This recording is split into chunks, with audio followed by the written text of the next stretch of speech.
हे हवेत बोलणारे लोक आहेत। संघर्ष खऱ्या अर्थाने कोण करते तर महाराष्ट्र सामान्य जनता करते। तुम्ही एसीत बसून नुसतं आपलं म्हणता तुमच्या नेत्याला बरं वाटावं म्हणून तुम्ही राजकीय पुढारी तिथं सोडत असाल तर हे आम्हाला काय वाटत नाही। आम्ही जर घाबरलो असतो तर सत्तेत गेलो असतो। हे घाबरून सत्तेत जाऊन बसलेत, विचार सोडून दिला। आम्ही न घाबरता आता लोकांबरोबर आहोत। तुम्ही पश्चिम महाराष्ट्र, मराठवाडा आणि विदर्भ असा 800 किलोमीटर पायपीट केली, उन्हातानामध्ये संघर्ष यात्रा। तुम्हाला काय महाराष्ट्रात चित्र पाहायला मिळालं? महाराष्ट्रातले तमाम नागरिक संघर्ष करत आहे। कुणी व्यावसायिक दृष्टिकोनातून करत आहे, कुणी बेरोजगारीचा मुद्दा घेऊन करत आहे, कुणी शेतकरी म्हणून करत आहे, कुणी माता भगिनी करत आहे, कुणी एकल महिला करत आहे। पण त्यांचे मुद्दे या अधिवेशनामध्ये बोललेच जात नाही। खरं तर मी इतका भावनिक झालो होतो की मला मुद्दे बोलायचे होते। गेल्या 7-8 दिवसामध्ये मला बोलण्याची फक्त 3 वेळा संधी दिली।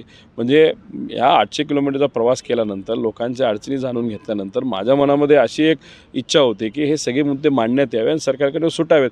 बोलून दिलं जात नव्हतं। माझं मन मला खातंय की लोकांना एवढ्या अडचणी आहेत आणि अधिवेशनामध्ये आमदार म्हणून आम्हाला एवढी ताकद असताना सुद्धा हे सरकार आम्हाला बोलून देत नाही। सरकार त्याच्यावर चर्चासुद्धा करते, आम्हाला बोलून देत नाही। विषय सोडा, पण निर्णय तरी तुम्ही घ्या। पण निर्णय तुम्ही घेत नसाल तर हे सरकार फक्त खुर्चीसाठी आहे, हे सरकार फक्त पदं मिरवायसाठी आहे आणि हे सरकार फक्त भ्रष्टाचार करण्यासाठी, बाकी काही नाही। तुमच्या या संघर्ष यात्रेची खिल्ली उडवली गेली, टिंगल केली गेली।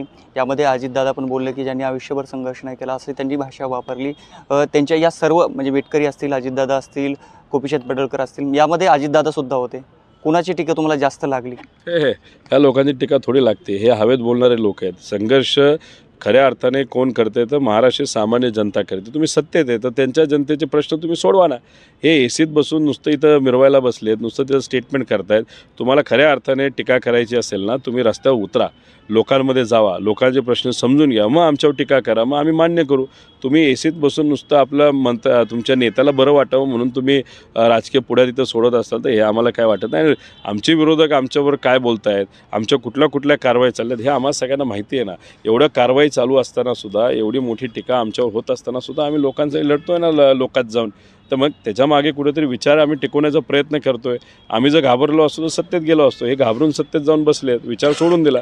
आम्ही न घाबरता आता लोकांबरोबर आहोत। म्हणजे कुठेतरी विचार महाराष्ट्राचा, महाराष्ट्र धर्माचा विचार टिकावा यासाठी प्रयत्न करत आहोत। त्यामुळे हे जे काही छटरफटर टीका आमच्यावर केली जाते त्याला आम्ही काही महत्त्व देत नाही। वेगवेगळे अजितदादा तुमचं कौतुक करायचे की माझा पुतण्या जामखेड मतदारसंघामध्ये गेला, तिथून निवडून आला। आता तेच अजितदादा म्हणतात ते आयुष्यभर त्यांनी संघर्ष पाहिला नाही, अशी टीका केली। तुम्हाला वाईट वाटलं का? नाही, वाईट याच्यासाठी वाटलं की माझा संघर्ष त्यांनी स्वतः बघितला। व्यावसायिक दृष्टिकोनातून संघर्ष खूप मोठ्या प्रमाणात मी केलेला आहे। म्हणजे असा काही काळ होता की पगारसुद्धा देता येत नव्हता आणि अशा परिस्थितीतून कंपनी बाहेर काढणं हे तसं सोपं नव्हतं। बँका उभ्या करत नव्हत्या।